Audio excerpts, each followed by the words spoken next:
आपके विरोधी विपक्षी दलों ने इस पूरे मामले को लेकर एक डिसेंट नोट लिखा हुआ है और उसमें 17 मुद्दे उठाए गए हैं। उस पर हमें चर्चा करनी है और ये सीधे सवाल हम पूछेंगे जगदंबिका पाल जी से। Jagdambika Pal joint parliamentary committee के चेयरमैन थे। उन्होंने यह रिपोर्ट लोकसभा में पेश की। राज्यसभा में मेघा कुलकर्णी, महाराष्ट्र से जो राज्यसभा की सांसद है भारतीय जनता पार्टी की, उन्होंने अपनी रिपोर्ट पेश की थी। जगदंबिका पाल जी, सबसे पहले बहुत बहुत शुक्रिया कि आप आज तक से बातचीत कर रहे हैं, अपनी भूमिका यहां पर रख रहे हैं। शुरुआत हम करते हैं मल्लिकार्जुन खड़गे के बयान से। मल्लिकार्जुन खड़गे राज्यसभा में कह रहे थे कि ज्वाइंट पार्लियामेंट्री कमेटी की वक्फ बोर्ड को लेकर जो रिपोर्ट आई है उसमें डिसेंट नोट्स नहीं लिए गए थे और उसके बाद जब दबाव बनाया गया तब एनेक्स्चर में वो सारे रिपोर्ट, उनके जो मत है वो उसमें डाले गए, नंबर 1। और नंबर 2, उनका ये कहना है कि ये सिर्फ सरकार का व्यू इस ज्वाइंट पार्लियामेंट्री कमेटी के रिपोर्ट में रखा गया है, दोबारा ये बिल पूरा ज्वाइंट पार्लियामेंट्री कमेटी के पास भेज देना चाहिए। जगदंबिका पाल जी, आपकी पहली प्रतिक्रिया इस पर क्या रहेगी? देखिए, ज्वाइंट पार्लियामेंट्री कमेटी कैसे बनती है? सरकार, संसदीय कार्य मंत्री किरण रिजिजू जी ने जब ये बिल लेकर के आए थे कि हमको 1995 एक्ट जो वक्फ का प्रिंसिपल एक्ट है उसमें अमेंडमेंट करना है, तो सरकार चाहती तो लोकसभा में भी बहुमत था, राज्यसभा में भी बहुमत था। सरकार चाहती तो इस बिल को उस समय पारित करा लेती। खुद जो संसदीय कार्य मंत्री हैं, अल्पसंख्यक मंत्रालय भी उनके पास है, किरण रिजिजू ने कहा कि हम इस कानून को पास कराने के बजाय हम चाहते हैं स्पीकर साहब कि एक ज्वाइंट पार्लियामेंट्री कमेटी का गठन कर दें, दोनों हाउसेज के मेंबर हों, डिटेल डिलिब्रेशंस हो जाए, एग्जॉस्टिव डिस्कशंस हो जाए, पूरे देश के स्टेक होल्डर के साथ बातचीत हो जाए। खुद सरकार ने पहल किया, 6 महीने एक्सरसाइज हुई। 6 महीने के एक्सरसाइज के बाद लगातार पूरे देश में हम महाराष्ट्र में गए, गुजरात में गए, तमिलनाडु गए, कर्नाटका गए, तेलंगाना गए, असम गए, वेस्ट बंगाल गए, बिहार, यूपी गए। 50 हम डेलीगेशन से मिले, इस्लामिक स्कॉलर से मिले, माइनॉरिटीज की तंजीम से मिले, हर स्टेट गवर्नमेंट के ऑफिशियल से मिले, जजेस से रिटायर्ड मिले, हाई कोर्ट सुप्रीम कोर्ट के लॉयर से मिले, प्रोफेसर से मिले। इतनी शायद जेपीसी की बैठकें आज तक के आज़ादी के बाद से इतिहास में नहीं हुई। 38 बैठकें दिल्ली में हुई, 118 घंटे बैठकें हुई, देश के सभी राज्यों के साथ हमने बैठकें की। अब इसके बाद 421 पेज की रिपोर्ट हमने तैयार किया। सब बैठकों में हमारे सत्ता पक्ष हो, प्रतिपक्ष हो, मैं आभार व्यक्त करता हूं कि सभी सदस्य ज्यादा से ज्यादा उपस्थित रहते थे। कभी कोई बैठक में 22, 24, 25, 31 मेंबर ऑफ पार्लियामेंट थे, इससे कम नहीं रहते थे। टूर में भी सब लोग रहे। लेकिन फिर ऐसा क्या है जगदंबिका पाल जी, जो भी बातें उन्होंने की, विपक्ष का कहना है कि जो 14 क्लॉजेस एक्सेप्ट किए गए हैं ज्वाइंट पार्लियामेंट्री कमेटी के रिपोर्ट में, वो सारे के सारे उन सांसदों के हैं, उनसे सुझाए गए हैं जो एनडीए के सांसद हैं, और जो विपक्षी सांसद है उनका कहना, उनके जो क्लॉजेस थे, उन्होंने जो सजेशंस दिए थे वो बिल्कुल एक्सेप्ट नहीं किए गए। ऐसा क्या है? ये वन साइडेड रिपोर्ट है, ऐसा विपक्ष का आरोप लगता है। वो क्यों लगता है? आपने 2 बात कही। पहली सवाल आपने खड़गे साहब का उठा था, उसका जवाब नहीं आया। नेता प्रतिपक्ष में उनका जवाब दे दूं। खड़गे साहब ने कहा कि नोट ऑफ डिसेंट हमारे नहीं लिए गए विपक्ष के और हमारे दबाव में लिए गए। तो मैं आपको कहता हूं, आपके माध्यम से खड़गे साहब को भी, देश को कहना चाहता हूं कि हमारी रिपोर्ट 421 पेज की है और जो आज हमने प्रस्तुत किया था उसमें 281 पेज की नोट ऑफ डिसेंट है। आज तक कहीं सुना आपने कि कोई जो ओरिजिनल रिपोर्ट हो 400 पेज की, उसमें डिसेंट ने नोट अगर 281 पेज का, तो ये कम है। 281 page already note of dissent उसमें लगा हुआ है एनेक्चर में, और पार्लियामेंट्री प्रैक्टिस में वो बहुत वरिष्ठ तो एनेक्चर ही होता है। रिपोर्ट तो जो ज्वाइंट पार्लियामेंट्री कमेटी की जो मेंबर्स की होगी वो एक रिपोर्ट अलग होती है। उसके बाद जो अपेंडिक्स लगता है उसमें मिनट्स लगते हैं, जो स्टेक होल्डर्स होते हैं उनका एक अलग रिपोर्ट्स होगी। जब आप नोट ऑफ डिसेंट कब लगता है? जब हम क्लॉज बाय क्लॉज में अमेंडमेंट मांगते हैं। तो सर ये ब्लर करने का और काली स्याही लगाने का ये आरोप कहां से लगाया जा रहा है?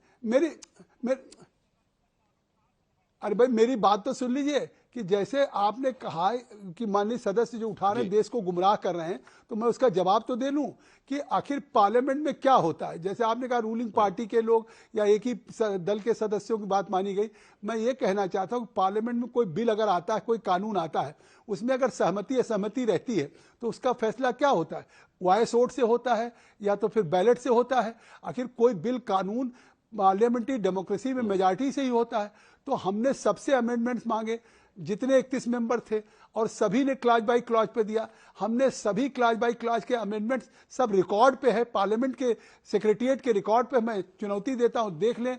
वो लोगों ने भाग लिया, सब ने, विपक्ष ने, सत्ता पक्ष जिसको भी कहते हैं, सब ने। मैंने एक एक अमेंडमेंट को वोट के लिए पुट किया, और पुट टू वोट के बाद एक एक क्लॉज बाय क्लॉज पे वोटिंग हुई। जिस पे बहुमत वोट आया उसी को तो हम अडॉप्ट करेंगे। कि इस डेमोक्रेसी में आप कहेंगे सत्ता पक्ष प्रतिपक्ष क्या होता है?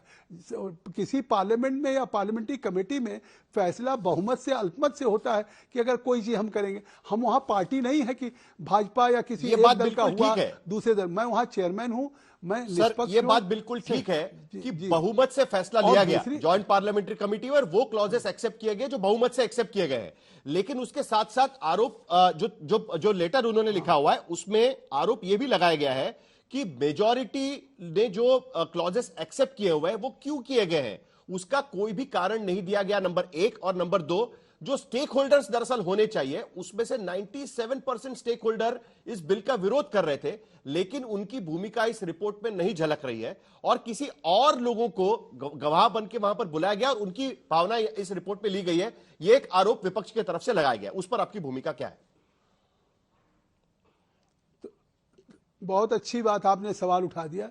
पूरे देश को कहना चाहता हूं कि जो विपक्ष ये कह रहा है देश को गुमराह कर रहा है। पूरे देश के स्टेक होल्डर्स का भी हमने एनेक्सचर में 2775 पेजेस लगाए हैं, जो इसको रिकॉर्ड ऑफ एविडेंस कहते हैं। जो देश के स्टेक होल्डर्स के द्वारा हमको बातें कही, अपनी एविडेंस दिया है, वो हमारा जो एक पार्लियामेंट्री डेमोक्रेसी में एक रिपोर्ट होता है, नोट ऑफ डिसेंट होता है, स्टेक होल्डर्स के सभी के रिकॉर्ड ऑफ एविडेंस होते हैं, जो मैंने ले किया। आज दोनों मैंने ले किया। आपने देखा होगा जो 24 नंबर पे था वो हमने ले किया अपनी रिपोर्ट को। 25 नंबर पे आप पढ़िए अगर एजेंडा में, तो हमने दोबारा ले किया है कि जो रिकॉर्ड्स ऑफ एविडेंस, मतलब I with the permission of speaker I want to lay, I wish to ले, और उसको हमने ले किया। वो 2775 पेजेज के हैं। अरे साहब, इस बात के लिए तो पूरे विपक्ष को तारीफ करनी चाहिए कि जगदम्बिका पाल ने 6 महीने में 2775 पेज की, जो देश के तमाम स्टेक होल्डर्स हैं, स्टेट गवर्नमेंट्स की या और इस्लामिक स्कॉलर, मतलब सर आप ये कह रहे हैं कि कोई भी गैर जरूरी लोगों की राय इस रिपोर्ट के लिए नहीं ली गई है? अच्छा सुन ली। अरे सबकी हमने राय ली, सबके रिकॉर्ड पर। इससे बड़ी बात और कह दूं कि अगर सरकार का नजरिया आप देखना चाहते हो कि अगर आज इन लोगों ने स्पीकर साहब से मिले और स्पीकर साहब को कहा इन्होंने कि साहब हमारी बात को नोट ऑफ डिसेंट से हटाया गया या हमारी कुछ चीजों को जो था उसको डिलीट किया गया, खुद भारत के गृह मंत्री श्री अमित शाह जी खड़े होकर क्या कह रहे हैं? कह रहे साहब अगर इन लोगों का ये एतराज है कि हमारे नोट ऑफ डिसेंट में कुछ चीजें हटाई गई हैं तो मेरी पार्टी को कोई एतराज नहीं, उसको जोड़ दीजिए। तो इससे साफ है कि इसमें सरकार इस अमेंडमेंट को लाना चाहती है वक्फ के बेहतरी के लिए, वक्फ की प्रॉपर्टी का गरीब मुसलमान महिलाओं को फायदा हो, न कि मुतवल्ली उसको खुर्द बुर्द करें, कमर्शियल प्रॉपर्टी बनाए के बेचें। लेकिन जो वाकिफ वक्फ करता है किसी विडो के लिए, आर्फन के लिए, खवातीन के लिए, पसमानदा मुस्लिम के लिए, उसका कोई फायदा मिल रहा है? कहीं आप देख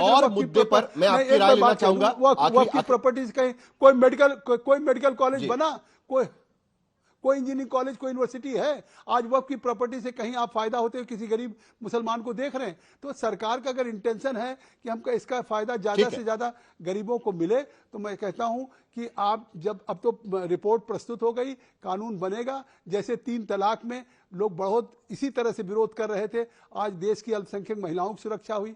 जैसे आर्टिकल 370 35A की बात हो रही थी, खून की नदियां बह जाएंगी, आज जम्मू कश्मीर मुख्य धारा में आया। यही पर एक सवाल उठाया जा रहा है। धन्यवाद। जब ये आप ऑब्जर्वेशन और रिकमेंडेशन बना रहे थे तो हिस्ट्री नहीं सर, आखिर में वक्फ का इतिहास, इस्लामिक लॉज और इस्लामिक प्रैक्टिसेस का ख्याल नहीं रखा गया सर, ये भी सवाल उठाया गया है। चलिए जगदम्बिका पाल जी, आपने अपनी भूमिका रखी इसके लिए आपका बोलिए। Waqf board statutory body, thank you. ये वक्फ बोर्ड स्टैच्यूटरी बॉडी है, रिलीजियस बॉडी नहीं है। तो वक्फ बोर्ड वक्फ की प्रॉपर्टी को एडमिनिस्ट्रेशन करने के लिए, तो इसलिए उसको और सुधार हो वो काम किया गया है। धन्यवाद। चलिए, बहुत बहुत शुक्रिया।